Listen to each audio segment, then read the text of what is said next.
त्यांनी स्वतःला एक स्तर, स्वतःची एक लेवल स्वतःच सांगितलेली आहे. ती कोणती? की मला ह्या लेवलचा माणूस चाल. आता त्यांनी त्या लेवलची माणसं किंवा ती लेवल काय आहे, आता भारतीय जनता पक्षामध्ये काय लेवल आहेत मला माहीत नाही, आणि ते भारतीय जनता पक्षामध्ये कोणत्या लेवलला आहेत.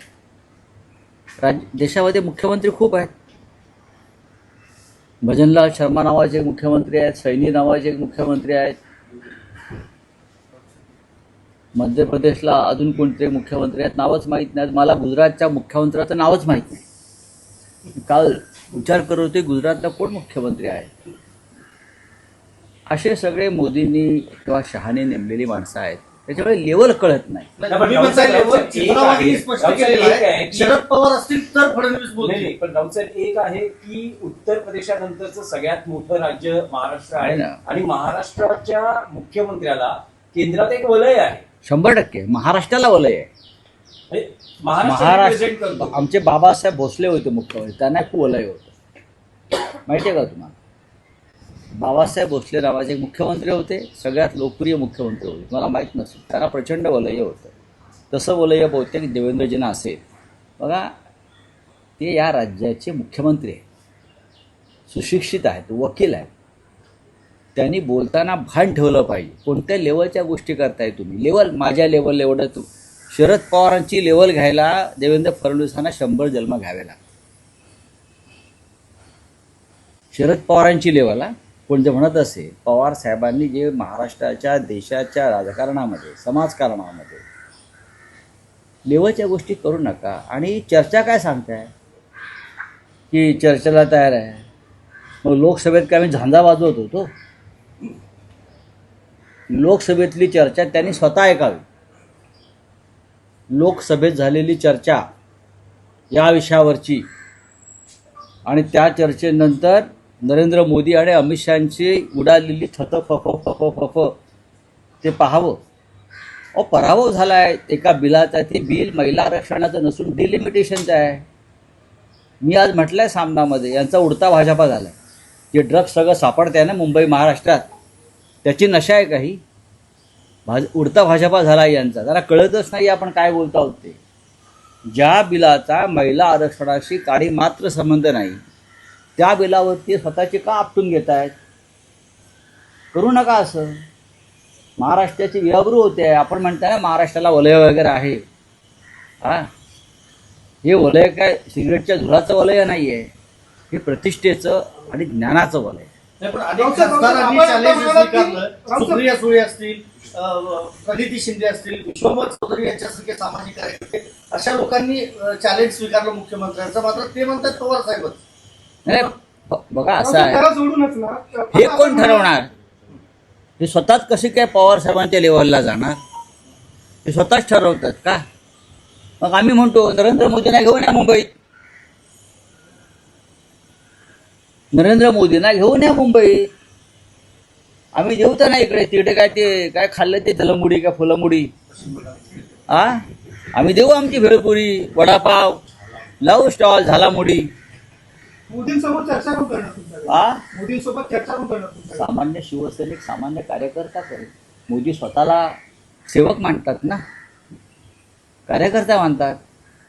एक सामान्य कार्यकर्ता, एक सामान्य महिला कार्यकर्ती सुद्धा या विषयावरती देवेंद्र फडणवीस आणि नरेंद्र मोदींशी चर्चा करायला तयार आहे. कारण त्यात काहीच नाही आहे.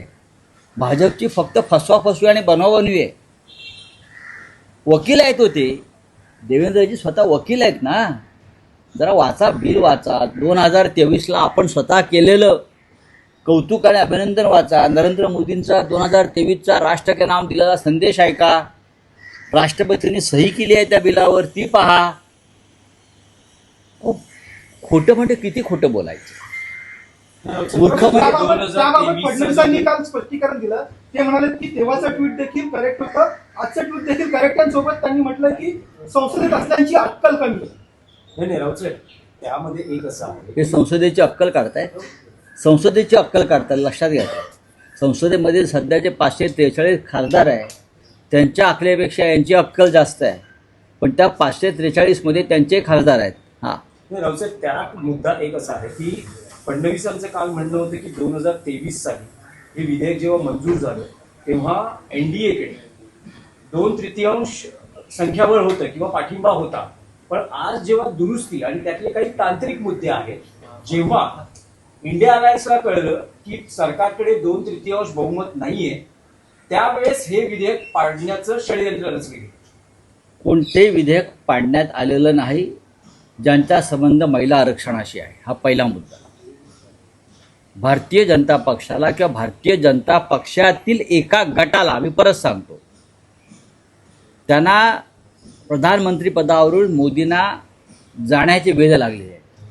त्या गटाला, त्या गटामध्ये देवेंद्र फडणवीस आहेत का मला माहीत नाही, पण भाजपमधल्या एका गटाला देवेंद्र फडणवीस यांना घालवायचे आणि जाण्याचे वेध लागलेले आहेत. त्यानंतर मोदी गेल्यानंतर या देशाची सत्ता मर्याद आपल्याकडे राहावी यासाठी 850 खासदारांचं हे जे षडयंत्र आहे या माध्यमातून, डिलिमिटेशनच्या माध्यमातून, ते निर्माण करण्यासाठी हे डिलिमिटेशन बिल आणण्यात आलं. हा आमचा आरोप नसून हे सत्य आहे. तुम्हाला महिलांना आरक्षण देण्यास कोणी रोखलेलं नाही. आताही द्या. 543 खासदारांमध्ये तुम्ही 180 महिलांना ताबडतोब आरक्षण द्या. त्याच्यामध्ये जर आमच्या जागा जाणार असतील आम्ही तयार आहोत. राज्याच्या एक आहे विषय. तुम्ही म्हणाला दोन या विषयासंदर्भात थांबा ना, हा विषय तर संपवून घ्या. ह्या विषयामध्ये राज ठाकरे अरे बाबा थांब. हां, तुम्ही म्हणाला भाजपमध्ये 2 गट आहेत या विधेयकावर राष्ट्रीय स्तरावर. राष्ट्रीय स्तरावर. तर हे 2 गट, हे शहा विरुद्ध मोदी असा संघर्ष आहे का, हा थेट प्रश्न आहे. नरेंद्र मोदींनी जर मनात आणलं असतं तर हे विधेयक मंजूर करून घेऊ शकले असते. नरेंद्र मोदींची खरोखर इच्छा असती तर ते विधेयक मंजूर करण्यासाठी त्यांनी स्वतः चर्चा करून अनेकांचं मन वळवलं असतं. यापूर्वी झालेलं आहे. पण या बिलाचे सूत्रधार अमित शहा होते. डिलिमिटेशन बिलाचे, महिला आरक्षण नाही. ते परत सांगतोय, डिलिमिटेशनच्या बिलाला अमित शहानी गुलाबी साडी नेसवून ते महिला आरक्षण म्हणून आणलं. नट्टाफट्टा केला, त्या बुवाची बाई केली आणि त्याला सादर केलं. आणि ते बिल, हे अमित शहा त्या बिलाचे सूत्रधार होते. आणि हे बिल म्हणजे त्यांच्या पुढल्या राजकारणाची नांदी. 850 खासदार बनवून आपल्या पद्धतीनं या पुढल्या निवडणुका लढायच्या आणि जिंकायच्या. लॉबिंग काय अमित नाही, शहा राऊत साहेब, त्यात एक प्रश्न आहे. समजा जर हे आधी देवेंद्र फडणवीससाठी मी काय सांगतो त्याच्यावरती उत्तर द्यावं. मी जे काय सांगतो आहे ना, तुम्ही तुमची वकिली पॉईंट, आम्ही वकिली न शिकता वकील झालो कारण आम्ही तुरुंगात गेलो आहे देशासाठी. तुम्हीच घातलं होतं आम्हाला. आणि तुरुंगातला जो वकील असतो तो तुमच्या डिग्रीच्या वकिलापेक्षा भारी असतो. हां, नाही, पण राऊत साहेब, तुम्ही म्हणतात की हे जर डिलिमिटेशनचं बिल हे अमित शहांचं बेबी आहे, डेफिनेटली. तर त्या डिलिमिटेशनच्या बिलाला पाठिंबा मिळवण्यासाठी अमित शहांनी देशभरातील सगळ्यांना अनेक फोन नेत्यांना केले. फोन केले. त्यात उद्धव ठाकरे यांनाही मी- फोन अमित शहांनी केला मी होता. असं म्हणतोय की अमित शहानी देशातल्या सर्व राजकीय पक्षांना फोन केले. मी कोणा व्यक्तिगत नाव घेणार नाही. याला केला का, त्याला केला का, देशातल्या बहुतेक सर्व राजकीय पक्षांना फोन केले. आणि त्याचबरोबर या बिलाला पाठिंबा देऊ नका म्हणून काउंटर फोन सुद्धा त्यांच्याच पक्षातून आला. म्हणजेच कोणाचा? मला कोणाशी विषय असं बोलायचं नाही. पण हे बिल, डिलिमिटेशन बिल, हे भाजपांतर्गत वादाचा विद्रोह आहे. राज्याच्या राजकारणात आज वेगळा दिवस आहे. विरोधकांच्या विरोधासाठी सत्ताधारी मोर्चा काढतायत, रस्त्यावर उतरतायत आणि मुख्यमंत्री त्यात सहभागी होत आहेत. मग या बिला संदर्भात हो. करू द्या ना, करू द्या. म्हणलं ते उडता भाजपा, हे जे काय सगळं ड्रग्ज सापडते महाराष्ट्रात त्याचा परिणाम आहे. ड्रग्जच्या गोळ्या सापडतात, यांचंच राज्य आहे. त्याच्यामुळे उडता पंजाब नंतर उडता भाजपा झालेला आहे. नशाही. राज ठाकरेंबरोबर आपली भेट झाली. राज ठाकरेंबरोबर ह्या विषयात विधेयकासंदर्भातली काय भूमिका त्यांनी चर्चा झाली? मला असं वाटतं राजसाहेबांनी त्यांची भूमिका समाज माध्यमांवर मांडलेली आहे. नक्की त्या विषयावर चर्चा झाली, पण या संदर्भात त्यांनी त्यांची भूमिका याआधीच समाज माध्यमांवरती व्यक्त केली आणि ती मी वाचली आहे. राहुल साहेब, जसं एक शक्ती प्रदर्शन आज मुंबईच्या रस्त्यावर महायुतीचं आपल्याला बघायला मिळणार आहे महिला आरक्षण विधेयकासंदर्भात, तसंच एक शक्ती प्रदर्शन काल साताऱ्यात झालं. साताऱ्यात उपमुख्यमंत्री एकनाथ शिंदे होते, त्यांच्या पक्षातच फूट पडलेली आहे. त्यांचे आमदार महेश शिंदे हे पक्षापासून वेगळी भूमिका घेत आहेत आणि तुषार दोशी यांची बदली झालेली आहे, त्यांना आता सांगलीत पाठवलेलं आहे. एकूण जे नाट्य घडलं होतं जिल्हा परिषद अध्यक्ष निवडीच्या वेळेस, तर मग त्यात मी काय सांगू? साताऱ्यातला राडा महाराष्ट्रानं पाहिलेला आहे. पोलिसांचा कशा पद्धतीनं वापर झाला एक निवडणूक जिंकण्यासाठी, ती पण जिल्हा परिषदेची. हे एका जिल्हा परिषद निवडणुकीसाठी पोलीस यंत्रणेचा अशा पद्धतीनं वापर झाला असेल तर विधानसभा आणि लोकसभा जिंकण्यासाठी ह्या लोकांनी काय केलं असेल? चला बोले. नाही, एक राष्ट्रीय प्रश्न होता. पहिल्या महिन्याला उद्या 1 वर्ष पूर्ण होतंय सर. ऑपरेशन सिंदूर राबवलं केंद्र सरकारनं मोठ्या पद्धतीने. खासदारांचं शिष्टमंडळ दुसऱ्या देशामध्ये पाठवलं. काय वाटतं 1 वर्षात नेमकं काय झालं? काही नाही घडलं, काही नाही करू शकणार. 1 वर्षामध्ये एवढंच झालं की ऑपरेशन सिंदूर अर्धवट सोडलं.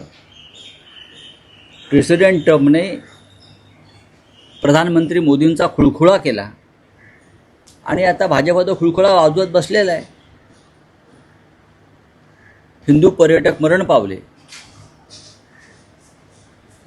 त्यांची कुटुंब वाऱ्यावर आहेत आणि हे हिंदुत्व खतरे में म्हणून मतं मागत फिरत आहेत. वाजवा खुळखुळा, बोलिये क्या है? राहुल साहेब, एक प्रश्न आहे. राहुल साहेब, एक प्रश्न आहे. के प्रधान मुख्यमंत्री भी है, क्या कहना? देखिए, महाराष्ट्र में जो भाजपा है ना, उनका उड़ता भाजपा हो गया है. जैसे महाराष्ट्र में सबसे ज़्यादा अब ड्रग्स पकड़ा जा रहा है, आपको मालूम है. मुंबई में, पुणे में, नासिक में, नागपुर में, सातारा में ड्रग्स ही ड्रग्स है. उसका एक परिणाम है.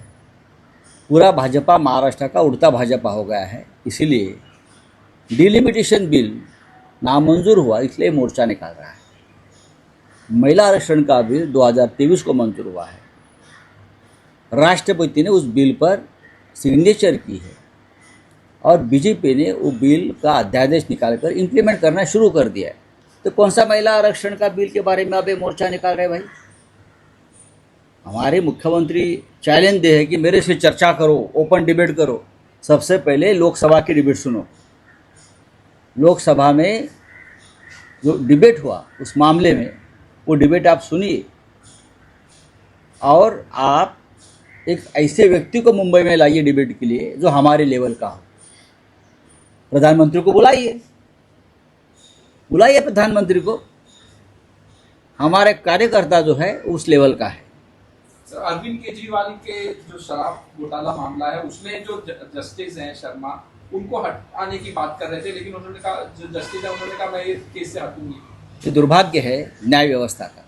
सर, आप कई बार सवाल उठा चुके हैं. ये दुर्भाग्य है न्याय व्यवस्था का. हमारे देश की न्याय व्यवस्था किस हद तक गिरी है.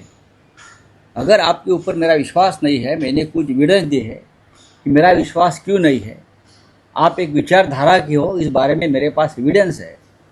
आपके बच्चे सरकार से फ़ायदा ले रहे हैं, तो मुझे लगता है कि सर्वोच्च न्यायालय ने उसमें इंटरव्यून करना चाहिए. राहुल साहेब, एक मराठी प्रश्न आहे की बारामती पोटनिवडणुकीसाठी म्हणजे राज्यातल्या पोटनिवडणुकींचा आज प्रचाराचा शेवटचा दिवस आहे. आज बारामतीत प्रचार सभा आहे ज्यात सुप्रिया सुळे आणि पवार कुटुंबातील बऱ्याचशा व्यक्ती सहभागी होणार आहेत. मुख्यमंत्री, उपमुख्यमंत्री सगळे आहेत. याआधी तुम्ही म्हणाला होतात की पवार कुटुंबापैकी सुप्रिया सुळे किंवा शरद पवार यांचा कौटुंबिक पाठिंबा, पण आज जे दिसतंय की प्रचाराच्या व्यासपीठावर त्या असतील आणि त्या प्रचारात सहभागी होतात. इंटरेस्टिंग आहे फार. मारून मुटकून फॅमिली मॅटर आहे.